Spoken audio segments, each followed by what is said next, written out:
Hello dear friends, आज के इस वीडियो सेशन में हम बात करने वाले हैं NCR non cognizable report under section 174 of BNSS Bharatiya Nagarik Suraksha Sanhita 2023। My dear friends, police NCR कब दर्ज करती है? यदि आपका जो मामला है वो कम गंभीर का है, जैसे कि उदाहरण के तौर पर मानहानि का मामला, धोखाधड़ी का मामला, कोई छोटी मोटी मारपीट हो गई, कोई गाली गलौज हो गया, कोई आपने झूठा सबूत पेश किया था उस मामले में, तो ऐसे मामलों में एनसीआर दर्ज की जाती है। डियर फ्रेंड्स, यदि किसी व्यक्ति के साथ में कोई कॉग्निजेबल ऑफेंस या फिर संज्ञेय अपराध कारित होती है तो उस अपराध की जानकारी जो है वह व्यक्ति अपने क्षेत्रीय पुलिस स्टेशन में जाकर उसकी शिकायत वह दर्ज करवाता है। परंतु मेरे दोस्तों, कई बार ऐसा देखा गया है कि व्यक्ति के साथ में कॉग्निजेबल ऑफेंस संज्ञेय अपराध घटित होती है, लेकिन उस व्यक्ति की एफआईआर ना लेकर उसकी एनसीआर काट दी जाती है, उसकी एनसीआर ले ली जाती है। आमतौर पे आप लोगों ने सुना होगा कि एनसी करवा दीजिए, एक एनसी लॉज करवा दीजिए। सो मेरे प्यारे दोस्तों, आज की इसी क्लास में हम बात करने वाले हैं एनसी के बारे में। इसको आमतौर पर लोग सरल भाषा में बोलते हैं कि एनसी दर्ज करवाना, परंतु इसे कहा जाता है NCR non cognizable report. My dear friends, जो पुलिस होती है वो एनसीआर दर्ज करती है under section 174 of BNSS Bharatiya Nagarik Suraksha Sanhita 2023।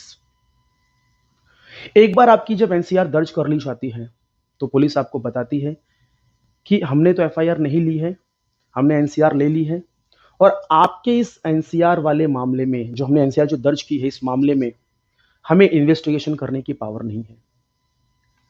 हम इन्वेस्टिगेशन करेंगे जब मजिस्ट्रेट साहब हमको ऑर्डर करेंगे। तो इसके लिए आपको जाना होगा मजिस्ट्रेट कोर्ट। आप मजिस्ट्रेट कोर्ट जाइए और मजिस्ट्रेट साहब से आप ऑर्डर लेके आइए।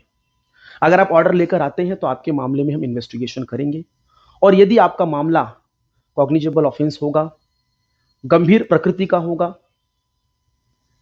तो हम इसको एफआईआर में कन्वर्ट कर लेंगे। माय डियर फ्रेंड्स, यदि आपको आपकी एनसीआर को एफआईआर में कन्वर्ट करवाना है तो इसके लिए आपको जाना होगा मजिस्ट्रेट कोर्ट, और उसके लिए आपको एक एडवोकेट, एक लॉयर आपको हायर करना होगा। हो सकता है कि आपके कोई फैमिली लॉयर भी हो, तो आप उनसे मिलिए, उनको आप पूरी बातें बताइए कि किस प्रकार से आपके साथ में घटना घटित हुई, आपके साथ में जो ऑफेंस जो कमिट हुआ वो किस तरीके से हुआ, उसकी पूरी कहानी, पूरी स्टोरी आप बताइए उनको। तो आपके वकील साहब क्या करेंगे, उसकी बाकायदा एक अच्छी खासी एक ड्राफ्टिंग करेंगे, और उसमें सब पूरा हर एक चीज वो लिखेंगे सिस्टमैटिकली वे में, प्रेजेंटेशन के साथ में बढ़िया ड्राफ्टिंग। और उस एप्लीकेशन को, उस ड्राफ्टिंग को, उस एप्लीकेशन को वो क्या करेंगे, मजिस्ट्रेट के सामने वो पेश करेंगे। मजिस्ट्रेट साहब उस एप्लीकेशन को पढ़ेंगे, देखेंगे, समझेंगे। अगर उनको लगता है कि आपके मामले में गंभीरता है, दोस्तों ये याद रखना कि जब भी आप एप्लीकेशंस लगाओगे तो उसके साथ में आपको, अगर आपके पास कुछ एविडेंस, कुछ प्रूफ वगैरह कुछ है, तो वो भी आप साथ में अटैच कर दीजिए। तो मजिस्ट्रेट साहब जब आपकी एप्लीकेशंस को देखेंगे, पढ़ेंगे, समझेंगे, अगर उनको लगता है कि आपके मामले में कुछ हो सकता है, तो वो क्या करेंगे, आपका क्षेत्र का जो पुलिस थाना होगा उनको डायरेक्शन देंगे कि इस मामले में क्या कीजिए, इन्वेस्टिगेशन कीजिए। इन्वेस्टिगेशन करने के बाद आपने इन्वेस्टिगेशन में आपने क्या पाया, उसकी पूरी रिपोर्ट हमारे पास सबमिट कीजिए। तो अगर ऐसा वो कुछ ऑर्डर करते हैं तो आपको एक ऑर्डर कॉपी मिल जाएगी। उस ऑर्डर कॉपी को आपको पुलिस थाने में आपको जाके दिखाना है, तो आपके मामले में इन्वेस्टिगेशन चालू हो जाएगी। अगर आपका मामला, अगर इन्वेस्टिगेशन के दौरान अगर वो कॉग्निजेबल निकलता है, संज्ञेय अपराध निकलता है, तो ये बात याद रखना कि पुलिस के पास अरेस्ट करने का पावर नहीं रहेगा। कॉग्निजेबल ऑफेंस में जो भी पावर पुलिस एक्सरसाइज करती है, संज्ञेय अपराध में पुलिस जो भी पावर को एक्सरसाइज करती है, यूज करती है, वो सारे पावर वो यूज कर सकती है, किंतु उसको अरेस्ट करने का पावर नहीं है। मामले की जब इन्वेस्टिगेशन हो रही थी तो उसमें पाया गया कि आपके साथ में कुछ इस तरीके से ये घटना आपके साथ में घटी, आपके मामले में ये ऑफेंस बनता है। लेकिन साथ में उसमें ये भी पाया गया, कि एक मामला जो है वो कॉग्निजेबल का बनता है, संज्ञेय अपराध का बनता है।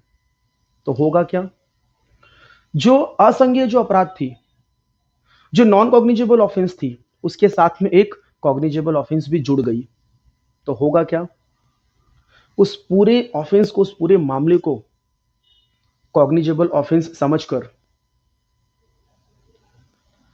आपकी एफआईआर दर्ज कर ली जाएगी, आपका जो एनसीआर है वो एफआईआर में कन्वर्ट हो जाएगा।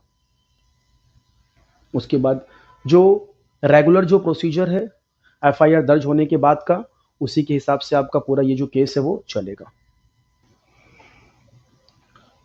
अब जो नया आपराधिक जो कानून आया है उसके अंदर अब तो ऐसा भी हो गया है कि पुलिस थाने के अंदर जितने भी एनसीआर दर्ज होंगे, वो सारे एनसीआर की जानकारी, वो सारे एनसीआर की जो रिपोर्ट है, जो उनकी डेली डायरी जो रिपोर्ट होती है ना, वो मजिस्ट्रेट साहब को हर 15 दिन में भेजना होगा। किंतु सीआरपीसी में जो पुराना जो आपराधिक जो कानून था उसमें ये चीज नहीं थी। तो ये एक नई चीज को शामिल किया गया है नए कानून में।